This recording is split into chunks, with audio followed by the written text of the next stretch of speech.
Hey, welcome everyone to live show 120, Ceasefire Subterfuge. We're streaming live on Rumble, YouTube and X tonight, and the world's holding its breath as the US brokered ceasefire proposal for the Russia-Ukraine conflict hangs in the balance, teetering between hope and a whole lot of suspicion. Is this a real shot at peace, or are we caught in a cunning web of deception?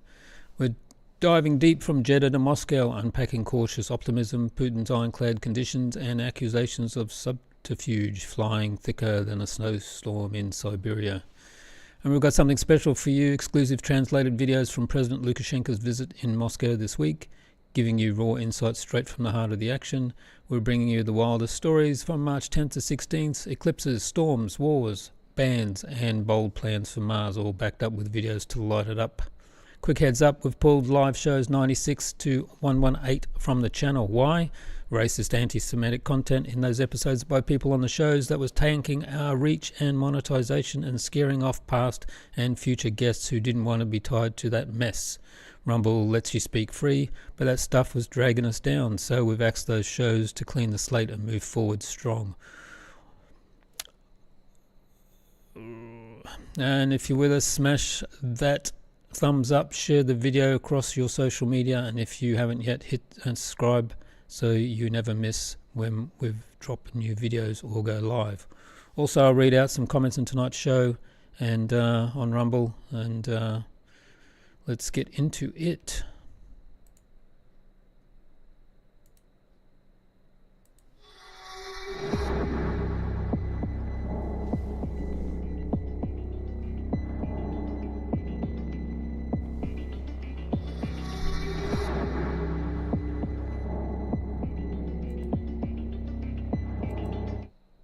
Ceasefire or subterfuge. As of March 15th, 2025, a US brokered ceasefire proposal for Russia-Ukraine conflict flickers on the horizon, casting shadows of both hope and distrust.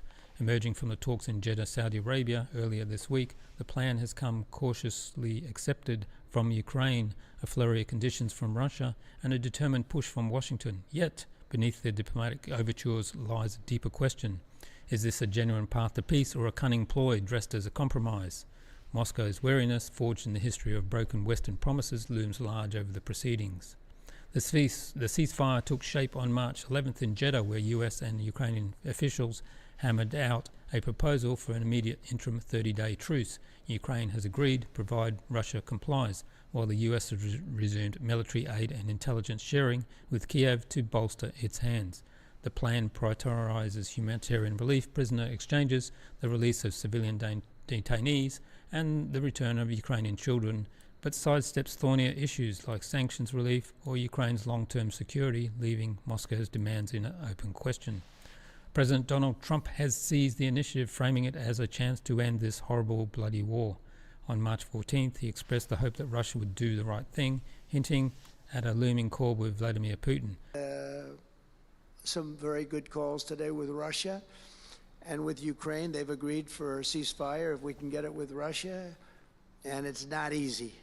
It's a tough one, but I think we're doing it. And as the Secretary General said yesterday of NATO, a terrific guy, he said without Trump we wouldn't be talking about it. It would just go on for years, and millions of people have been killed, but millions more people would be killed. And he said it was a great honor. Without me, it would just keep going on. We're looking for the ceasefire now with Russia, and we've had some very good talks about it. We've had some very good responses.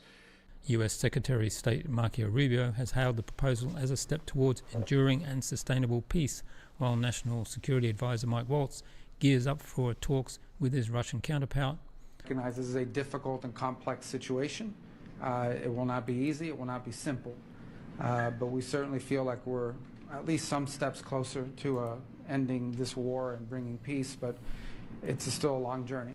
NATO Secretary General Mark Rutte has praised Trump's efforts, particularly in his push to spare Ukrainian troops in Russia's Kursk region if they surrender, a condition Putin claims he will honor.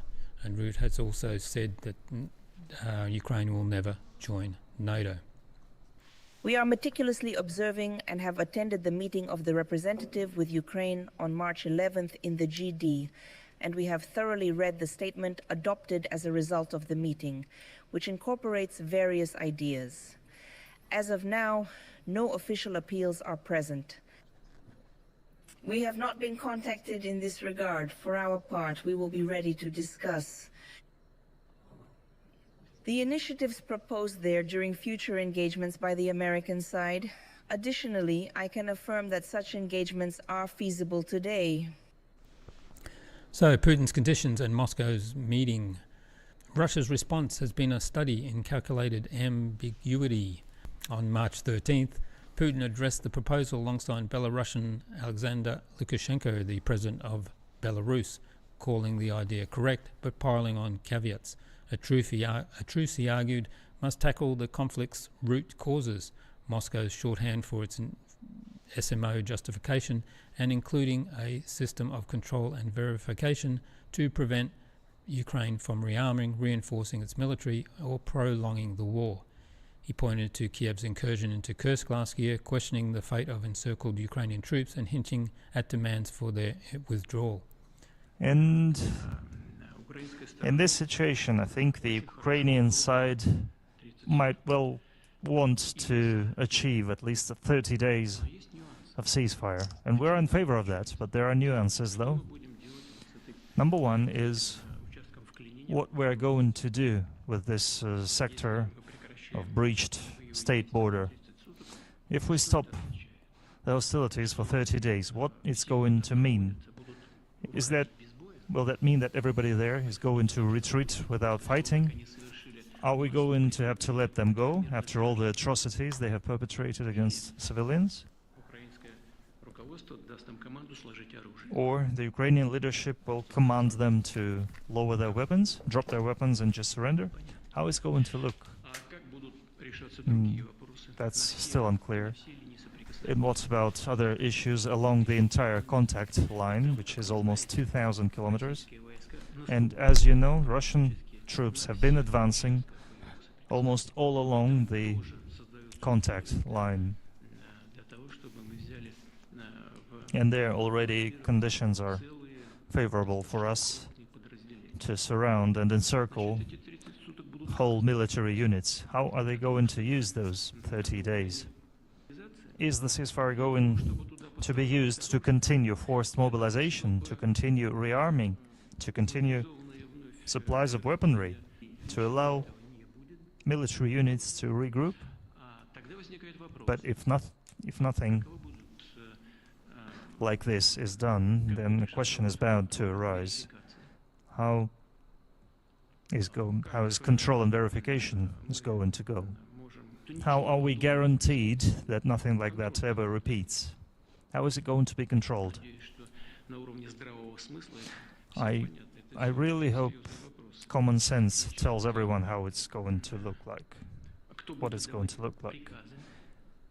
Who's going to give orders to cease the hostilities? And what will be the price of those orders? Just imagine 2,000 kilometers. Who's going to determine who broke the ceasefire along those 2,000 kilometers? And who's going to lay blame on others for breaking this agreement? Those are all issues that require very careful studying from both sides. So the very idea is great, I think it's correct, and we of course support it. There are though certain issues that we still need to look into and to discuss. And we need to hold consultations with our American partners, counterparts. Maybe we need to have a phone talk with President Trump to discuss that with him as well. But the very idea of ending this conflict in a peaceful manner, we support that. His stance sharpened on March 14th when Putin met US Special Envoy Steve Witkoff in Moscow.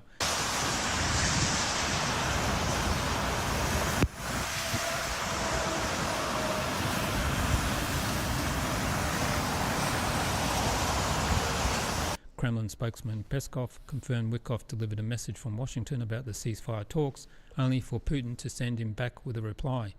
Though specifics remain undisclosed, Putin's position was unequivocal.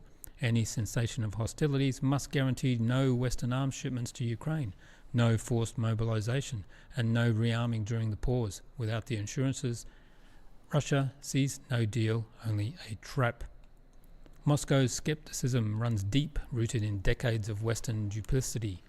The Kremlin calls NATO's eastward expansion despite assurances to the contrary after the Soviet Union's collapse, and the 2014 Minsk agreements that unravelled amid mutual recriminations and countless truces that saw Ukraine bolstered by Western weapons while Russia faced sanctions.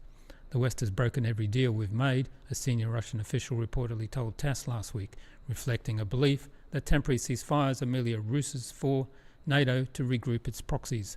This history colours Putin's every word, making Moscow doubly wary of Washington's latest overture. Ukraine, meanwhile, eyes the proposal with its own doubts. Ukrainian dictator Zelensky, in his March 13th video address, called Putin's response very predictable and very manipulative, accusing him of crafting conditions to derail the truce. They imposed these terms so nothing happens at all, he said, voicing Kiev's fear that the pause could let Russia recover while stalling Ukraine's momentum. It's actually the other way around. Russia is on the momentum and on the battlefield beating Ukraine, and Ukraine needs a pause. Русські зроблять все, як я їм сказав, як я і казав вам про дезінформацію. Русські зроблять все, щоб посварити Україну з Америкою.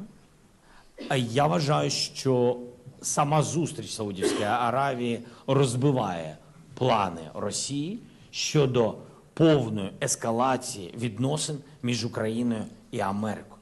Навпаки, іде деескалація. The resumption of US aid underscores Kiev's resolve, but catastrophic manpower shortages and depleted Western arsenals paint a dire picture. Washington's push reflects a desperate search for an off-ramp after 2 years of conflict, mounting casualties, and a battlefield tilting towards Russia. The Biden administration policy failures have landed in Trump's lap. Witkoff's Moscow visit on March 13th confirms that many suspect the US needs to contain the damage. Analysts from the Institute of Study of War, a propaganda arm for the US, warn that might be holding the proposal hostage to extract preemptive concessions, while former Russian diplomat Kazyanov told Radio BBC4 that Moscow has no interest in unconditional ceasefire, not when it holds the upper hand. Moscow's wariness is matched by its confidence. Russia has no appetite for a truce that lets Ukrainians regroup, a playbook it knows too well. NATO and Washington use pauses to funnel weapons and troops into the fight. Militarily, Russia has reclaimed areas in Kursk, controls the battlefield rhythm, and shrugs off overnight drone attacks. Economically, it has outlasted Western sanctions, surpassing Germany and Japan in GDP, while ramping up weapons productions. Geopolitically, it thrives as NATO struggles to resupply and Ukraine runs out of soldiers. Russia is winning on all fronts. Peskov boasted on March 14th, a sentiment echoed by Putin's willingness to talk, but only on his terms. The West, by contrast, is cornered. Ukraine's position is collapsing, Western stockpiles are dwindling, and even Trump's team knows escalation is unsustainable.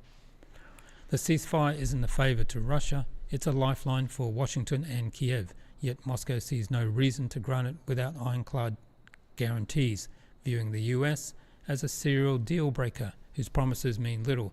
Overnight strikes on Ukrainian energy facilities and continued violence underscores the stakes. Russia sets the pace and the West scrambles to catch up.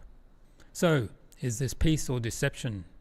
Trump's optimism clashes with Putin's demands, Zelensky's suspicions, and a history of Western betrayals that Moscow won't forget. Putin's condition, no arms, no mobilization, no NATO meddling, aim to lock in gains and dictate terms, while Kiev and its allies see the truth as a chance to breathe without buckling. Analysts debate whether Russia's openness is genuine or a stalling tactic, but one thing is clear, the Kremlin isn't desperate. When peace comes, it will be on Russia's terms or not at all. And history offers a grim lesson. The Minsk agreements of 2014-2015 were meant to halt fighting in eastern Ukraine, crumbling as both sides accused the others of violations. Kiev rearmed with Western help, and Moscow tightened its grip. Today, the line between ceasefire and subterfuge remains razor thin. As drones light up the night and civilians shiver in the cold, the world waits for Moscow's next move, knowing Russia's trust in Western deals was shattered long ago and won't be easily rebuilt. Well, there you go. Thanks for that. So, hang on. Give me a second.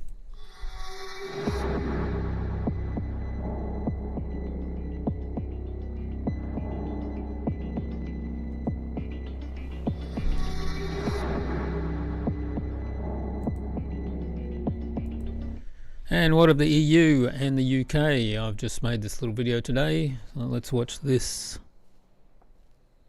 Oops, wrong one. Here is a summary incorporating the latest statements and actions from UK Prime Minister Keir Starmer, French President Emmanuel Macron, and the European Union regarding sending troops to Ukraine, their dismissal of Russia's objections, Russia's threats in response, NATO Article 5 implications, and the EU's broader intentions as of March 16, 2025. Starmer and Macron on sending troops to Ukraine. Keir Starmer's position. On March 15, 2025, UK Prime Minister Keir Starmer hosted a virtual summit with approximately 25 world leaders, including Macron and Ukrainian President Volodymyr Zelensky, to advance a coalition of the willing aimed at supporting a ceasefire in Ukraine. In a press conference following the summit, Starmer announced that plans for a peacekeeping force had moved into an operational phase, indicating a firm intent to deploy British troops, potentially alongside other Western forces, to enforce any ceasefire agreement. He stressed a comprehensive security approach, stating, "We will secure Ukraine on the land, at sea, and in the sky," and urged Russian President Vladimir Putin to engage seriously in peace talks rather than impose conditions. And we agreed to accelerate our practical work to support a potential deal. So we will now move into an operational phase. Our militaries will meet on Thursday this week here in the United Kingdom to put strong and robust plans in place to swing in behind a peace deal and guarantee Ukraine's future security. Starmer dismissed Putin's objections outright, warning that Russia's yes, but stance was a delaying tactic and that the UK would proceed regardless of Moscow's approval. Emmanuel Macron's position. French President Emmanuel Macron has echoed Starmer's resolve, pushing Europe to take a proactive stance.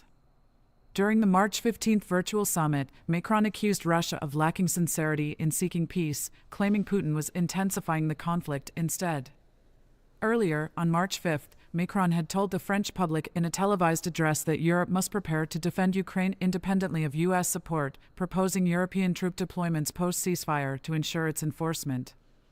He explicitly rejected Russia's right to dictate terms, stating on March 15 to Le Parisien, "If Ukraine asks Allied forces to be on its territory, it is not up to Russia to accept or not."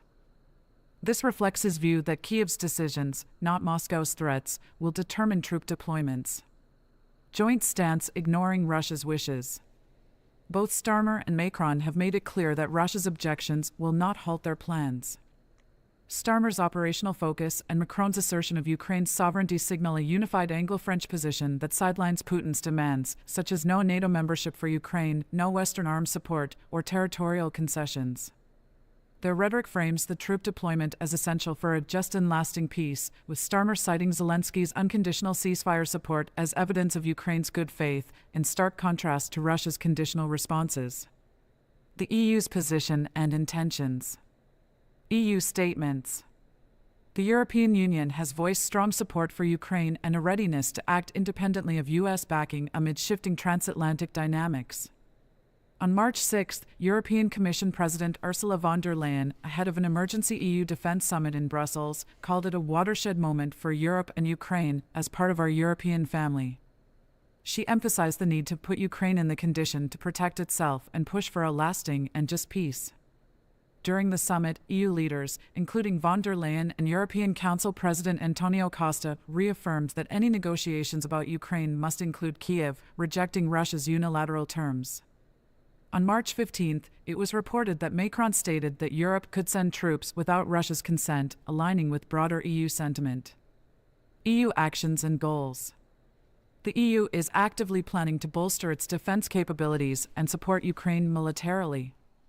At the Brussels summit on March 6, 26 EU countries agreed to increase European defence spending by an additional €800 billion, signalling a shift toward strategic autonomy amid concerns over US reliability under President Trump's administration. The EU aims to deploy peacekeepers, potentially a few thousand troops for training in cities like Kiev, Odessa, and Lviv post-ceasefire, as Macron noted in Le Parisien. Potential issues and Russia's response. Russia's threats to target and destroy troops. Moscow has responded with escalating warnings. On March 7th, Foreign Ministry spokesperson Maria Zakharova labeled Starmer's peacekeeping plans direct war, declaring that any Western troops in Ukraine would be legitimate targets for Russian forces.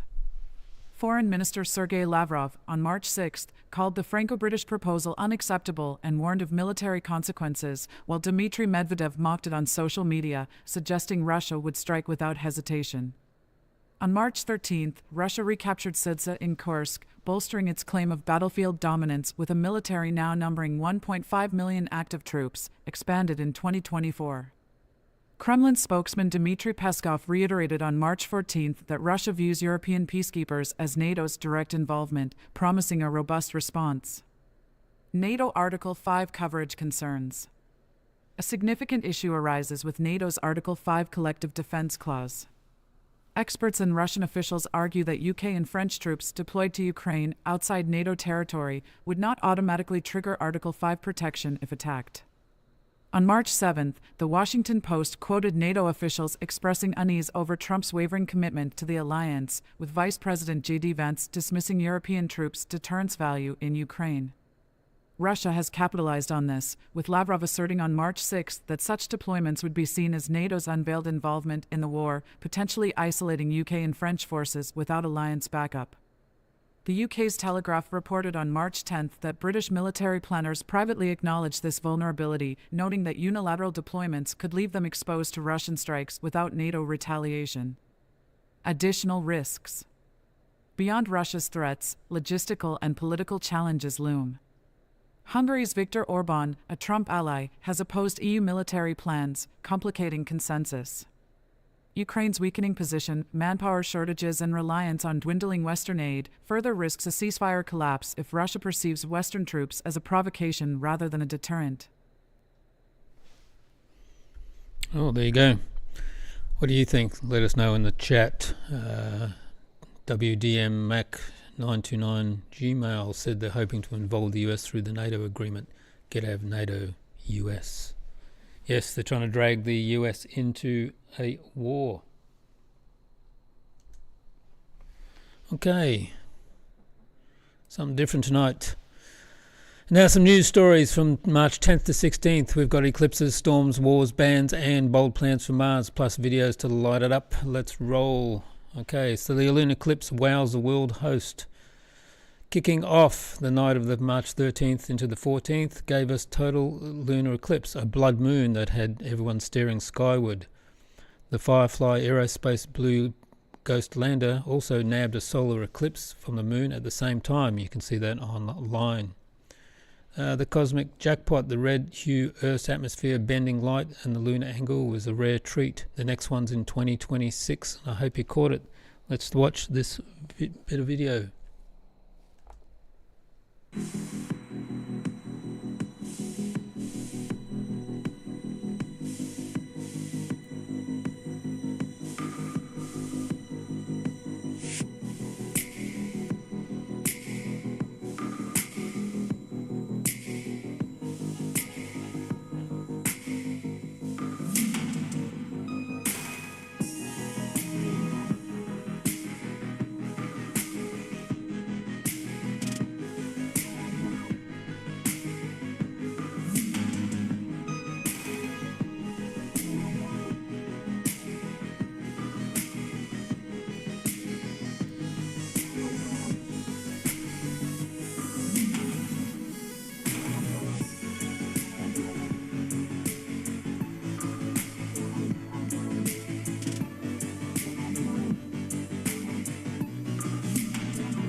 And a monster storm slams into the US today. Oh, yesterday, sorry. Hang on, give me a second. Tonight, at least 28 people are dead after intense violent storms and technical issues. So, beast of a storm tore through the US, killing at least 32 by March 15th. Kansas lost 8 in the dust storm crash. Missouri and Mississippi got pounded.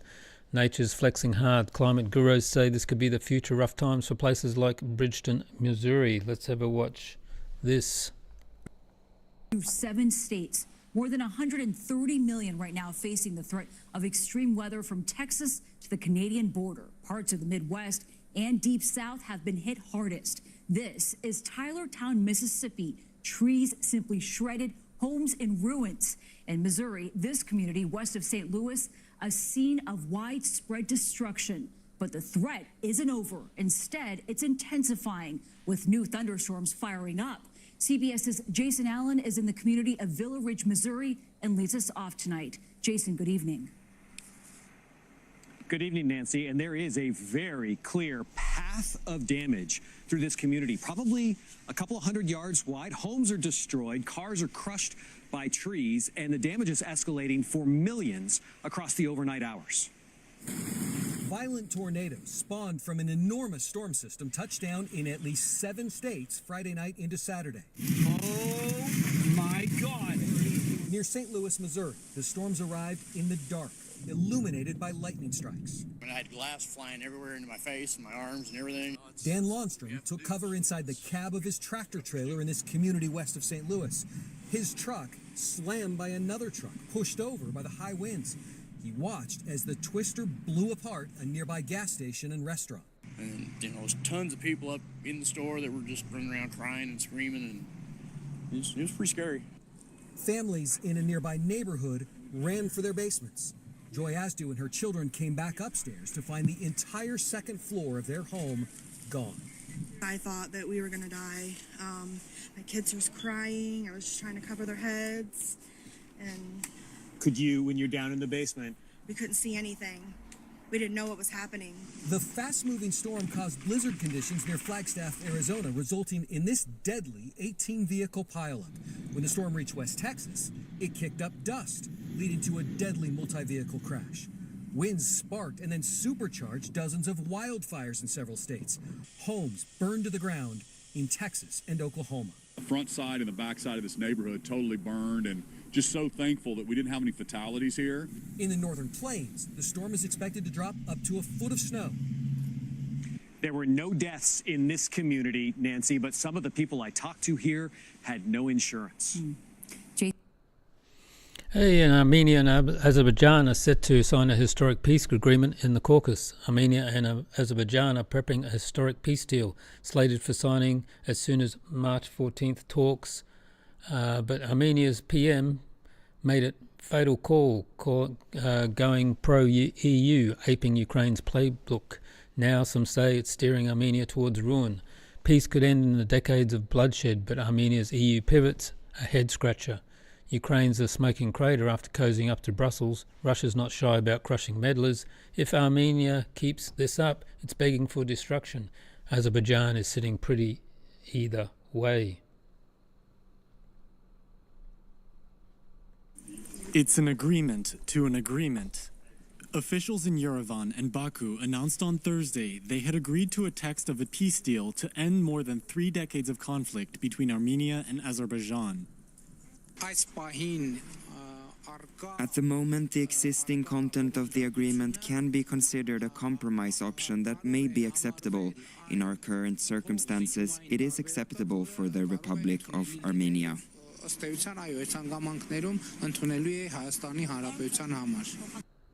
Armenia will accept that third-party forces will not be deployed along its border with Azerbaijan. It will also withdraw its ongoing international legal cases against the country. Azerbaijan's foreign minister said Armenia still needed to remove amendments in its constitution asserting claims over the Nagorno-Karabakh region.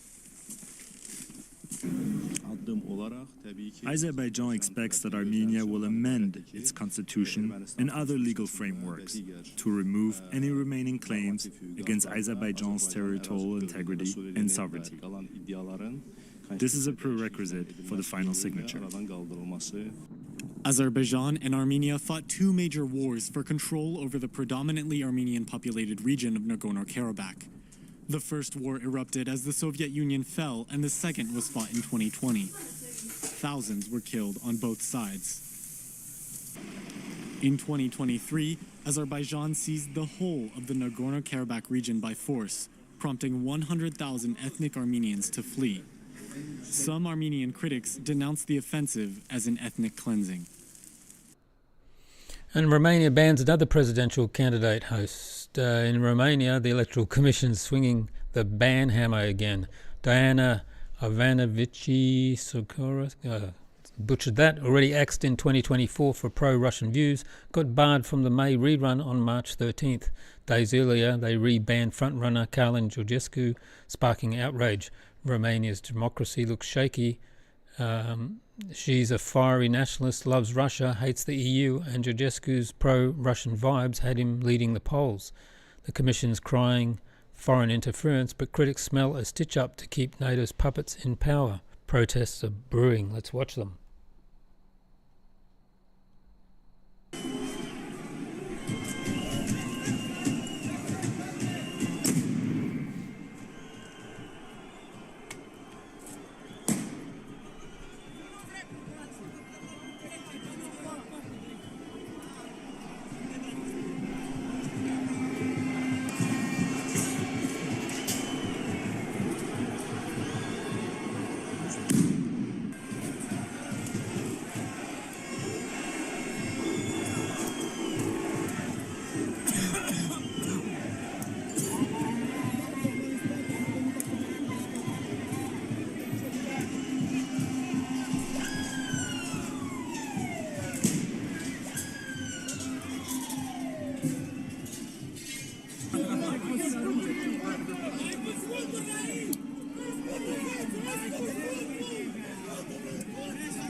In Syria, the al-Qaeda-tied government's on a rampage. Since March 13th, HTS forces under Ahmad al-Sharaa have killed over 1,000, mostly Alawites, per the Syrian Observatory. Now Christians are targets. March 15th, reports say dozens died in Laqeda. Churches burned, thousands fleeing. Assad's gone, but this is worse. HTS is pursuing minorities. Christians are facing a slaughter. Russians rattled. But the West's mum. Shari's moderation is a sham. Syria is a jihadist free for all.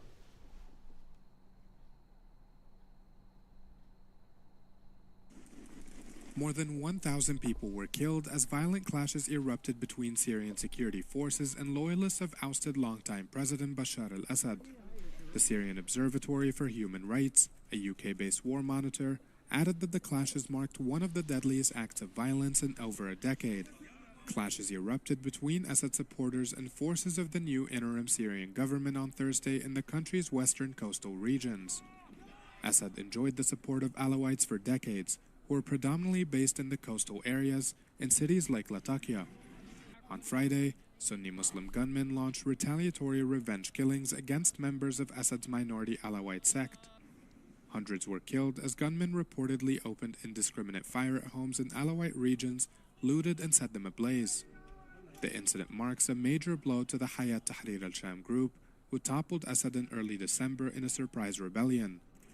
The international community has called on all parties to exercise restraint and respect the rights of all Syrians, regardless of personal and religious beliefs.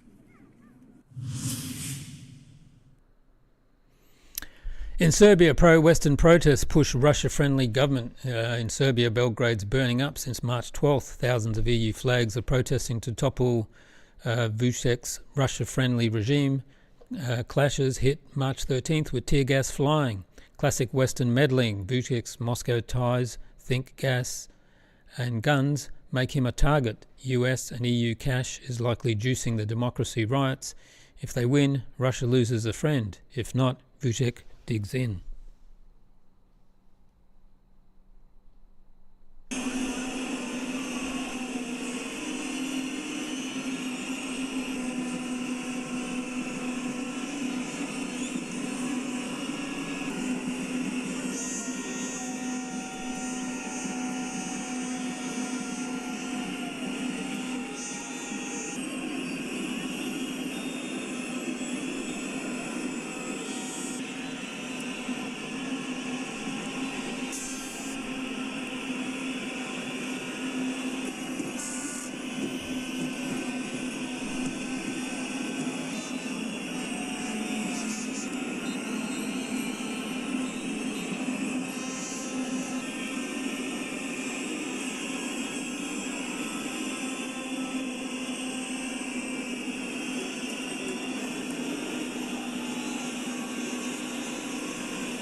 In Yemen, Trump ordered strikes on the Houthi targets in Sana'a on March 15th, tied to their Red Sea attacks over Gaza. Houthis vowed revenge. The proxy war's raging. US is hitting hard, but Yemen's the real casualty are the civilians.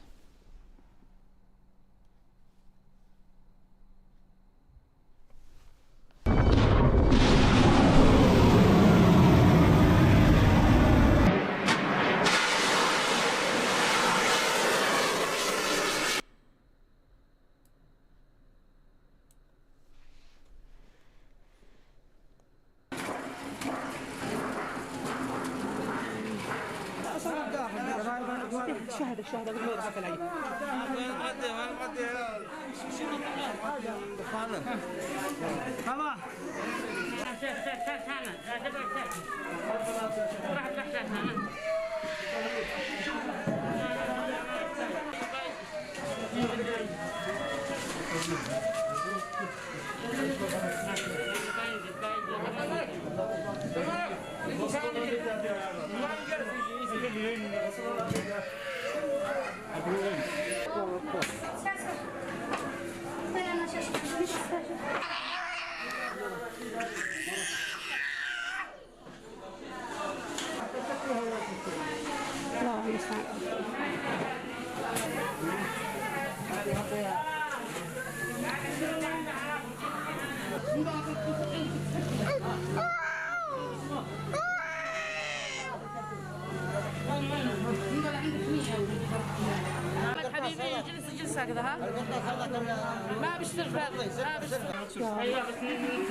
As you see, the US killing women and children again. Speaking of that, in Gaza, Doha talks flopped. Hamas offered a hostage on March 14th.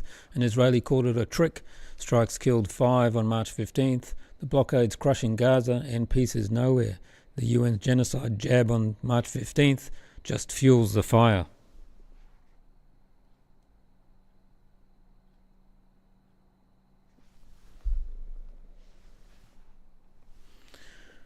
Here's some drone footage of Gaza.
And over to the markets, tech rally versus chaos. The Wall Street's nuts. S&P 500 hit a correction zone in March 13th, down 10% since February over Trump's trade war talk. And uncertainty is king. But tech's got guts. Inflation is looming. You better strap in for that.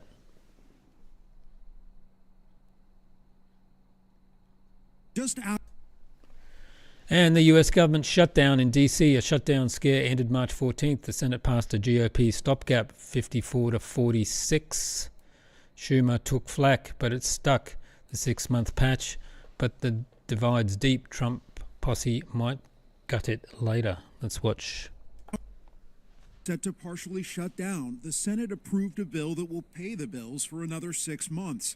A handful of Democrats, led by leader Chuck Schumer, said going along with the Republican continuing resolution was better than the alternative. As bad as the CR is, I believe allowing Donald Trump to take even much more power via a government shutdown is a far worse option. The move angered many Democrats. This bill is to establish a slush fund for Elon Musk and Donald Trump. But earned rare praise from President Trump. And I appreciate Senator Schumer, and I think he did the right thing. Not sure why all the videos are dark tonight. Anyway, Elon Musk dropped a bombshell on March 15th. He said a spaceship with his humanoid robot Optimus will hit Mars in late 2026. If it works, he claims manned flights could launch by 2029. Musk dreaming big again. Optimus on Mars could rewrite the space tech. If it flops, it's a pricey stunt. If it works, humanity's multiplanetary by the decade's end.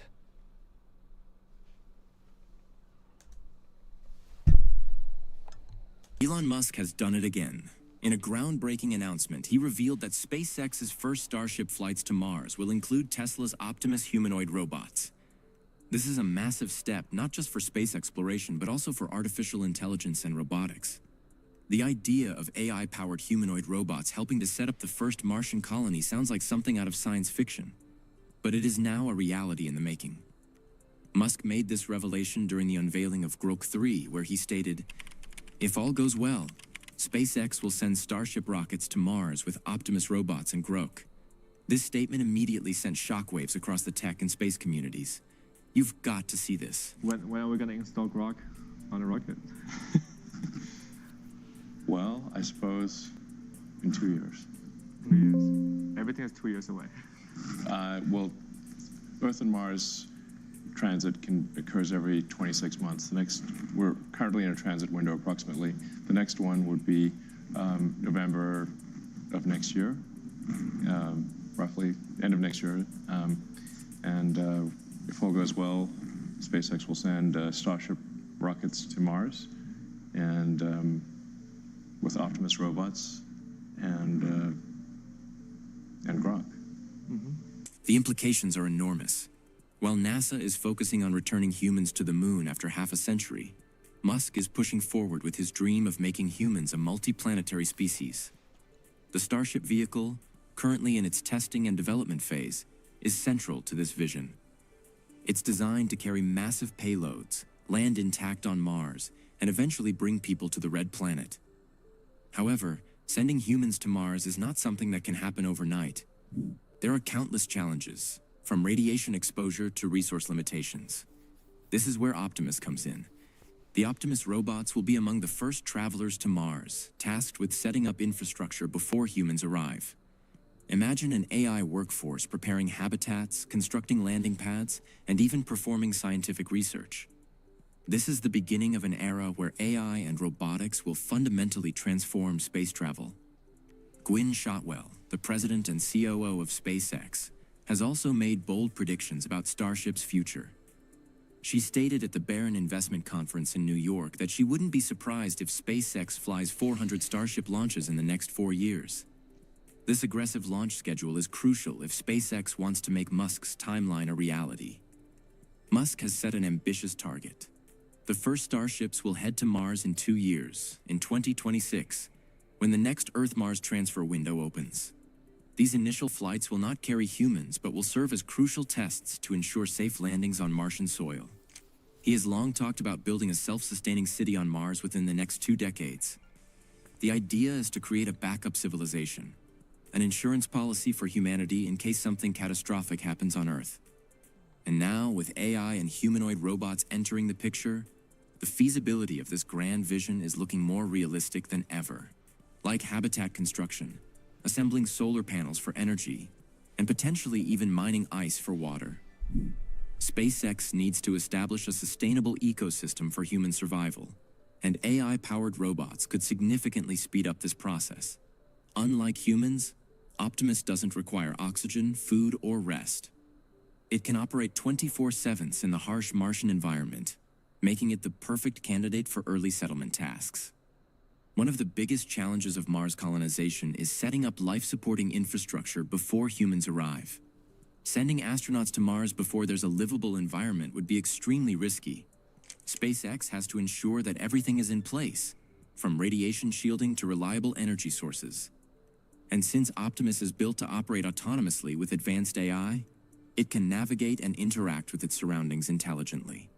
With Tesla's AI-driven software and real-time learning capabilities, these robots could adapt to unexpected challenges in the Martian environment, just as they do on Earth. Musk has always pushed the boundaries of what's possible. In his words, the first Optimus robots sent to Mars will help build the early infrastructure, but future versions may be capable of doing much more. Imagine AI-powered engineers, scientists, and even doctors working alongside astronauts in deep space. And finally on this news section, Poland's going full Fortress Europe with its Eastern Shield. This multi-billion-dollar project, kicked off March 14th, aims to wall off Russia and Belarus with forts and barriers. Poland's paranoid, peaking at one of the Moscow's top foes. Poland's not playing. Russia's on their doorstep and they're building a literal shield. Corruption's already sniffing around the cash pile, and if it holds, Europe's got a new iron curtain. If not, it's a pricey flop. Let's have a look.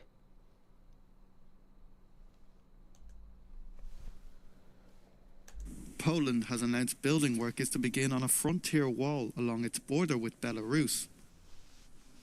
Officials said that authorization had been given to contractors for the €353 million project and that it should be finished by June.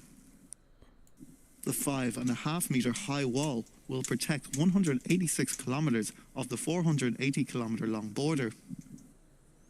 The migration pressure on the border has now diminished. These camps have been abandoned, but at least 12 people have died from cold or hunger in the forests.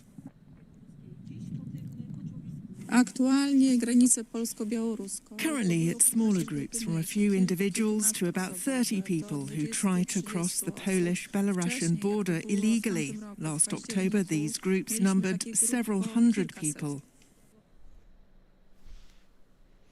And that's your week, folks. March 10th to 16th. Eclipses, bands, massacres, and Mars. We've got the visuals, blood moons, war, border walls, and bots. Hit our Telegram channel for the full spread. And tell us what blew your mind online and in the comments. Now, let's get on to the trip to Moscow by President of Belarus, Alexander Lukashenko, a man and a leader who works hard for Belarus, loves the country, which he cannot say about many Western leaders. So I've got a few videos here that's translated, and then after that we've got one from the Belarusian news organisation here, so you can hear and see how it's reported yourself.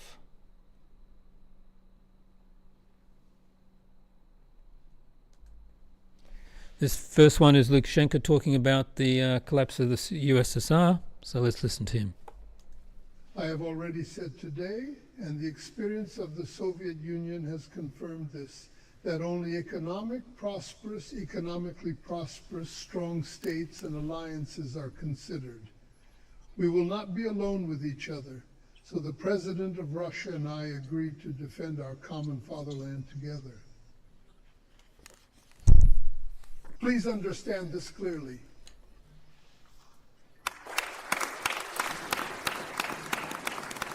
Well, to finish this thought, why do I emphasize that we have a common fatherland?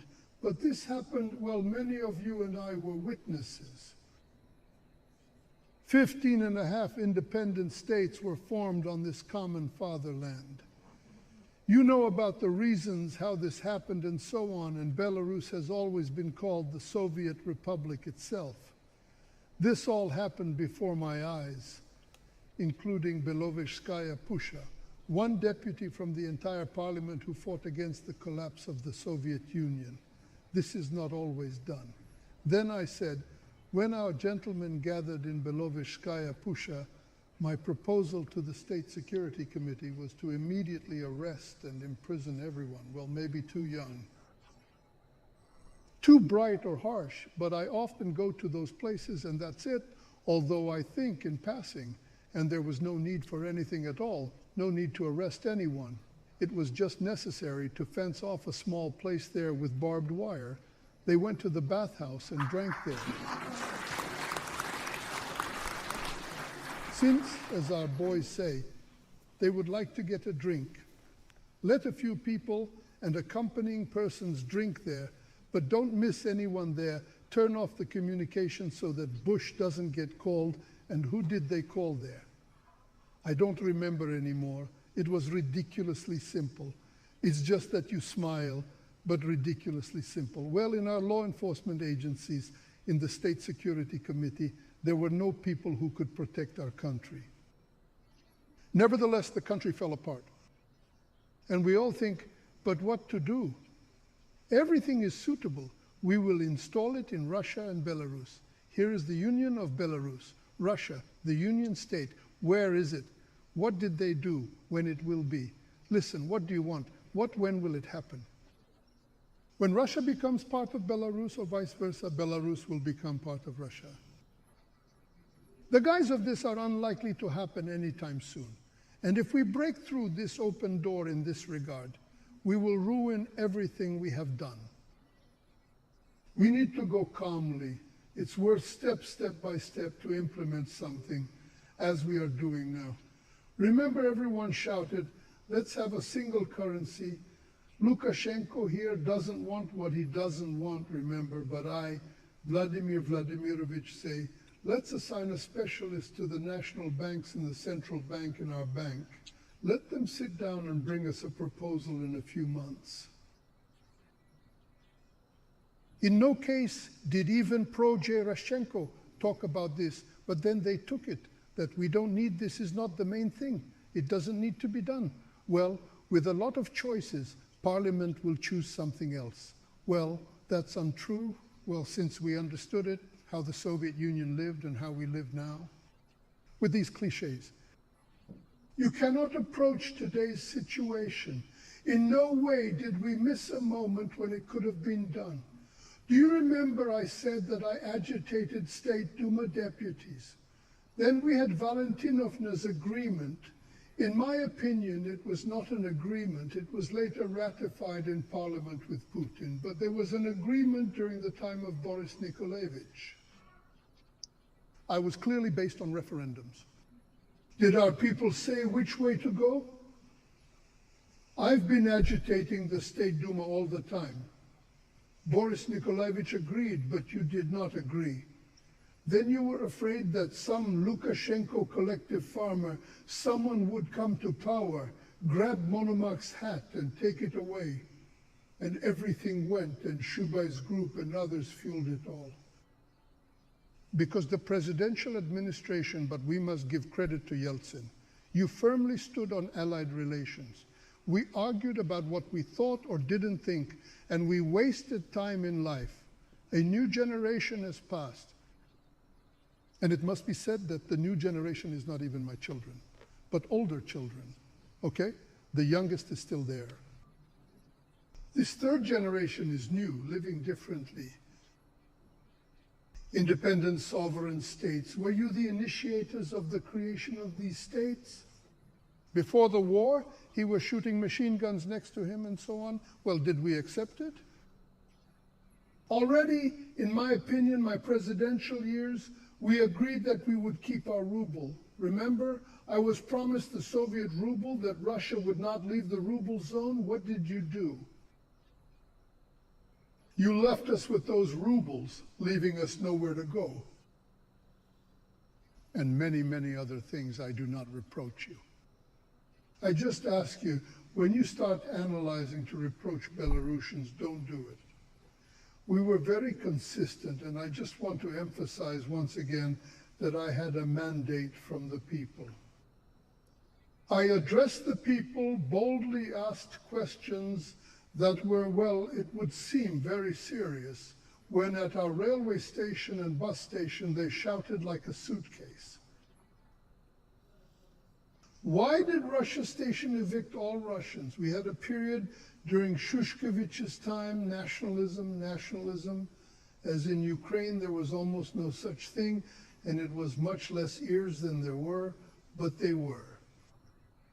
As the Bolshevik agreement of 1918 turned, so did things here, and I had to manage it all. Having no presidential powers at that time, we had a parliamentary republic and elected a president. To me, it was all war. War in the streets. The struggle was turned over, broken, crushed, and we stood still. We wanted the country to be a country, but we didn't always understand the politics that were taking place here. Do you know who sat on different floors in ministries and departments? Here in Belarus, we acted honestly. And Lukashenko was still going on about at the parliament. Give me a second.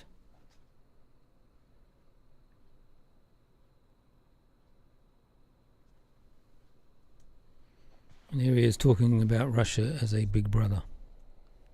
Many years ago, maybe someone remembers, I said that Belarus will never allow its big brother Russian man to be stabbed in the back, meaning Russians.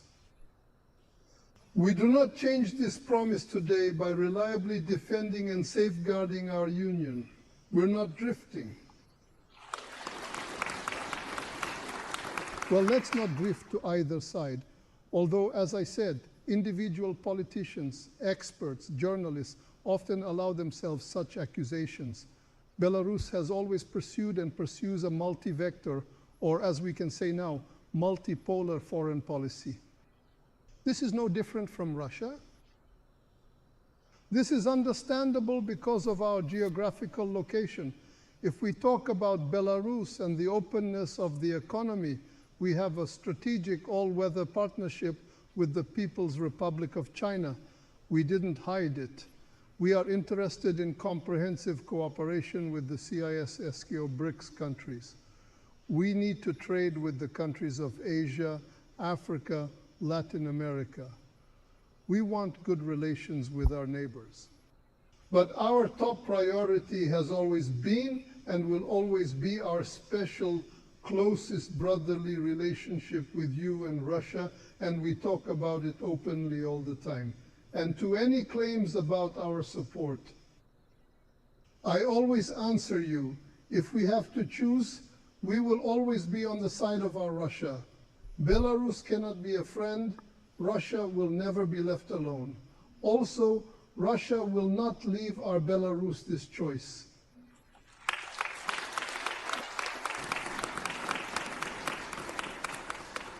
This is the choice of the Belarusian people. We have been very consistent here. Do you remember who remembers the referendum of 1995 when the Russian language received state status? People supported the president's course of integration with Russia. It was a separate issue of ballots. In 30 years, this is a great anniversary.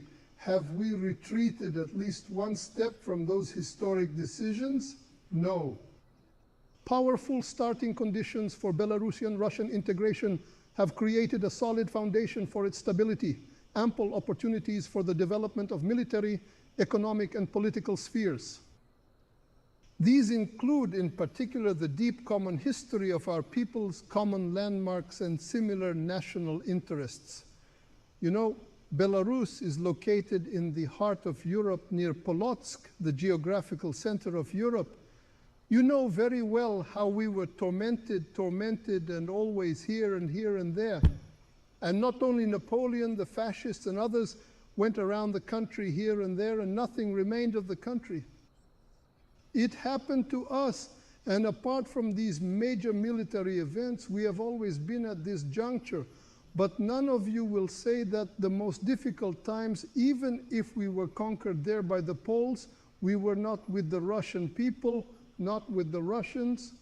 We have always looked in this direction because our people clearly understood that this is our happiness and this is our future, not because I'm the hero here.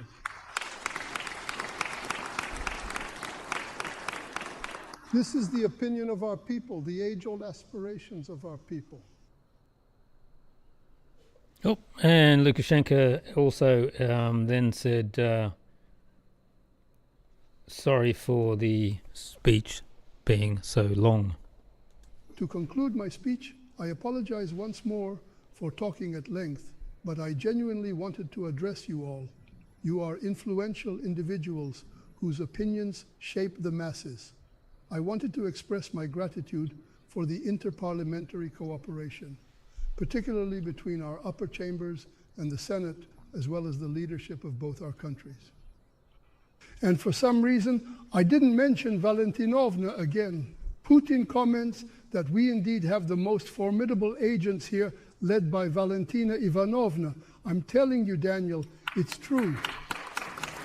Valentina Ivanovna says, he told me this, I will buy it. I'm just saying that someone will say in the Security Council about Belarus, Valentina Ivanovna has no free time. He attacks him to defend Belarus. I say, well, because I once promised her that Valentine's time will come, and you and I will take you to the grave of your parents in our native. Thank you to Ukraine. And something special, we translated a ONT News report on Lukashenko's visit to Moscow, and it's about 15 minutes long. So let's watch that, and I'll be sitting here watching that with you. So just give me a second. Here we go.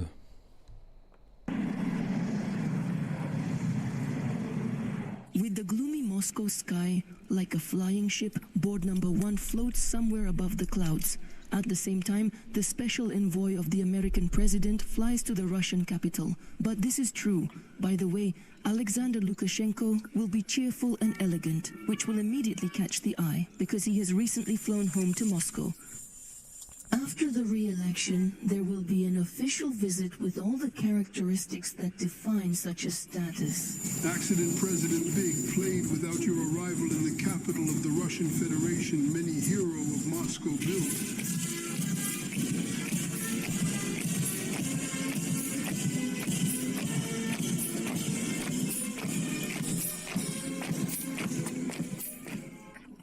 Accompanying motorcyclists, the Belarusian president will head for the Kremlin. His luck causes the expected excitement. The Moscow public Alexander Lukashenko loves to look for such an open politician. Literally, with the threshold, he will be bombarded with questions about the mood before the negotiations and the agenda.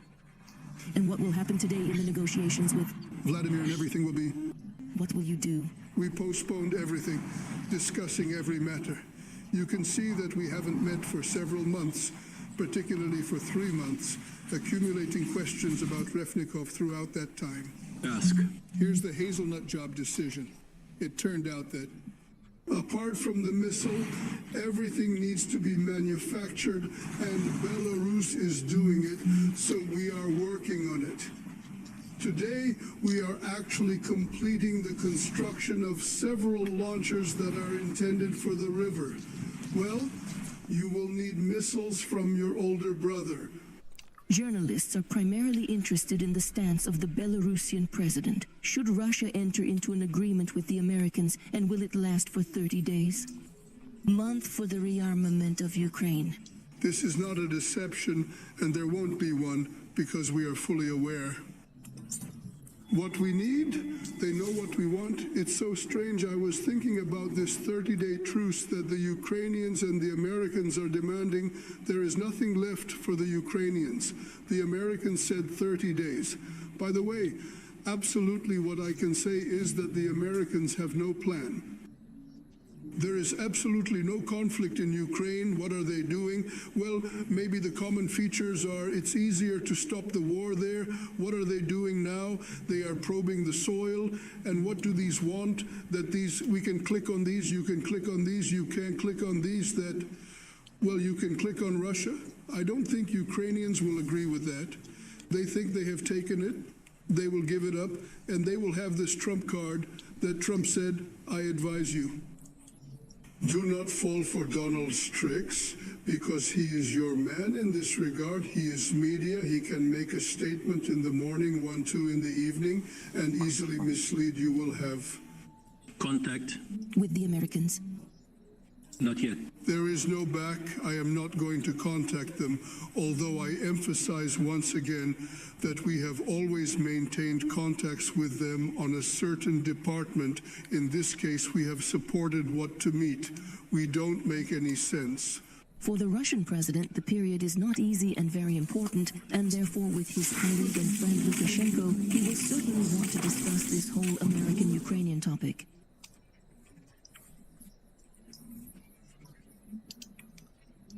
However, they will traditionally start with bilateral relations and the economy. In recent years, good turnover has set another record and beat it itself. Over the past year, it amounted to almost $52 billion, and taking into account the exchange of services approached 60-65% of Belarusian exports are supplied to Russia. It, in turn, invested $5 billion in the economy of Belarus. We constantly talk about this, about taking into account the official. The nature of your visit will not be superfluous to recall once again our historical ties.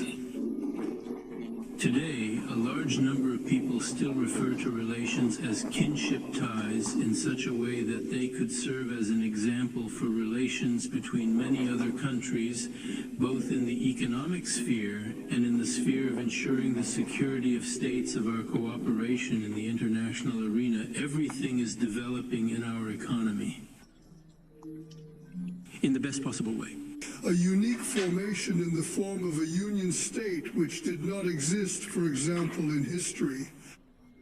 The path is challenging, but as mentioned, we have a clear mirror to see our progress, especially in the economy. Trade and economic relations, and every year with everyone there, they have been and will be these problems. We're growing all the time. This suggests that we are moving in the normal direction of import substitution and countering these sanctions. Well, everyone thought we would collapse in a year. Well, they are alive and well, and I'm sure we will live. We need a little more time and maybe a little more persistence. Vladimir Putin will not directly congratulate Alexander Lukashenko on his election victory. It is viewed as their collective triumph. More than 87% voted for the incumbent president, but it was a vote. We are with Russia. Did they find our cradle here or somewhere else? Well, here's the answer. The people gave the answer, and we have a question here as the main question, quietly, non-publicly. He always stood our people perfectly understand where our friends are and where our opponents, enemies, rivals. One of the fundamental issues is the admission of Belarusian manufacturers to participate in Russian national projects. These are large programs that involve re-equipment of one or more industry or region. So, this year the Belarusian side can participate in 6 Russian programs and Russian enterprises in 3 Belarusian ones. True, there remains the question of participation in the project to renew public transport, which Russia intends to do on its own, but the Russian side admitted that somehow this is not fraternal. The issue that we were going to consider at the highest level, despite the close work of governments, has to be cut by the president. But what exactly were they discussing? Slow will understand. Even from the sidelines, because negotiations with members of the delegation took place generally from the press. Long gone are the days when waiting for negotiations to end. The question is whether they will agree anymore is not worth it. But not everything is resolved, as they say, immediately. But President Lukashenko does not go to the Kremlin as a beggar. And his whole request for this is not a request at all, but a business proposal. And so it turns out that everything that is beneficial for Belarus is also beneficial for the Union State. And with this level of integration, it seems that it simply cannot be otherwise. Presidents' agreements will be put on paper. Alexander Lukashenko and Vladimir Putin will sign a joint statement. It confirms the allied nature, relations and intention to develop trade and economic cooperation and jointly defend common interests.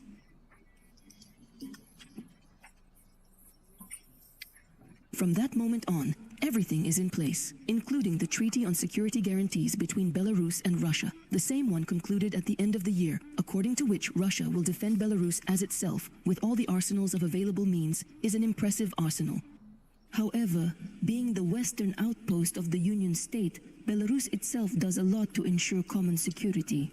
The parties will also sign other important but less resonant documents, as Alexander Lukashenko regulates, aimed at deepening integration. Not changed. The pressure is building. Russia is not weakening, although it is already clear to everyone that these restrictions hit the countries that imposed them more, and they gave us the opportunity to seriously think about the prospects of our development. And I made sure that now for a certain time, we will overcome these pressures completely. On the other hand, if these tests didn't exist, they would be worth inventing.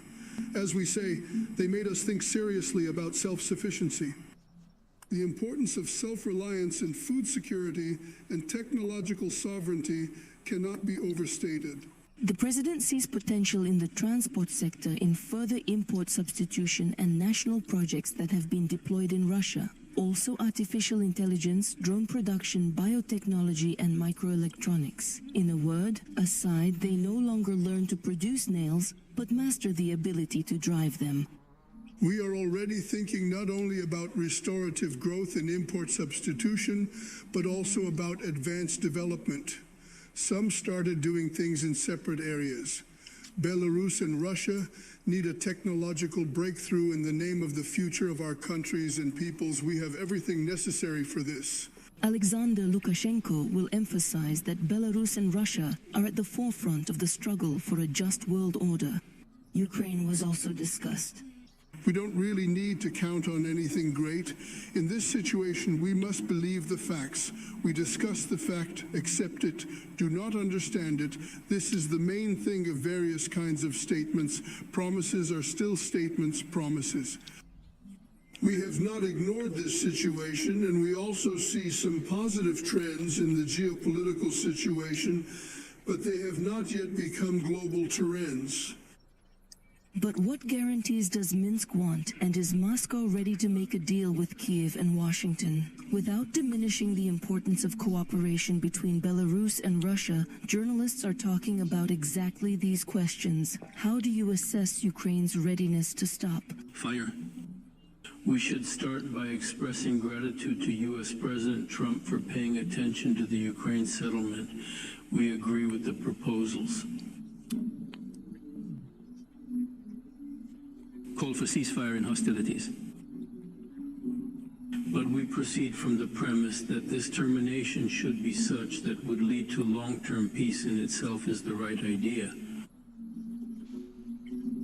And we certainly support it, but there are issues that we need to discuss, and I think we need to discuss with our American colleagues and partners. We can discuss the report, we can call President Trump and discuss it with him, but we support the idea of ending this conflict by peaceful means.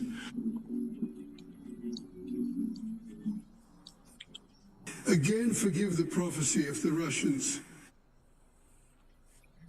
Russia will come to an agreement with the Soviet Union, and Europe and Ukraine together in the negotiation process of Russia and the Soviet Union, and fate is in their hands today. This Europe? Yes, indeed. If, say, Russia and Russia agree on cooperation in the field of energy, then potentially there could be a gas pipeline supplying Europe. It is safeguarded, and this will benefit Europe as we need to acquire affordable Russian ones. Mountains. By the way, did you mean this in? In general, everyone wants peace, but as is often the case, there are nuances. Of course, possible negotiations on Ukraine is one of the most discussed topics, and in Belarus too, the interests of Belarus as a strategic ally of Russia, but at the same time, the nearest neighbor of Ukraine. How will they be taken into account? Not taking into account mutual interests. We simply cannot give the desire for such, no. Because any step we take in any of these areas affects both us and Belarus in one way or another. Someone hopes that negotiations on Ukraine, Russia, and the Soviet Union, or Russia and the West, will cause any harm to neighboring Belarus with this conflict? Absolutely not. So owned, once confirmed it. Ignoring Belarusian interests is detrimental to ourselves. But if we imagine that relations between Moscow and Washington will normalize in the near future, does this not mean that widely deployed import substitution programs will have to be curtailed by Lukashenko and Putin? Western companies leaving, or do they have options? We have not closed off from anyone and have not kicked out those who want to return. We say welcome to welcome at any second, but naturally we will proceed from the situation that has developed today. If the niche is busy, then accordingly, we are not busy with any preferences to return to ours. We will not create it for anyone. Taking into account the situation on the ground, reasonably everything is correct. Well, I think we can transfer this, my point of view, this military thesis, to ours. In our civilian field, certain conditions return. It's been a long time, and the conditions have changed, and the situation on the ground has changed. Please come.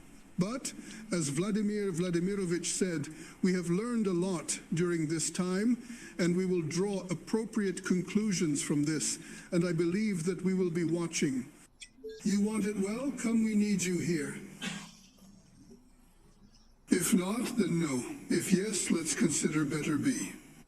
We are satisfied with the overall level of integration of the president, and this is the main thing. Yes, the external contour is important because it influences both Minsk and Moscow, but not their relations with each other. No, or the most important achievement of union integration is that Anna Pish and Alexander Zonov reported our news from Moscow, Russia. And that was a ONT news report. I just thought you'd like to see that, what they're reporting here, translated in English for you so you wouldn't have to read. And there you go. And that's the show for tonight. Thanks. It's an early one by 45 minutes. We normally do a 2-hour one. This is 1 hour, 15-minute one. See you again on Sunday. We're not here on Wednesday. I've got things to do. So I'll see you on Wednesday. Hit that share, the link, hit the thumbs up. Thanks for, again, tuning in. And we'll see you on next Sunday. And if you want us to cover anything,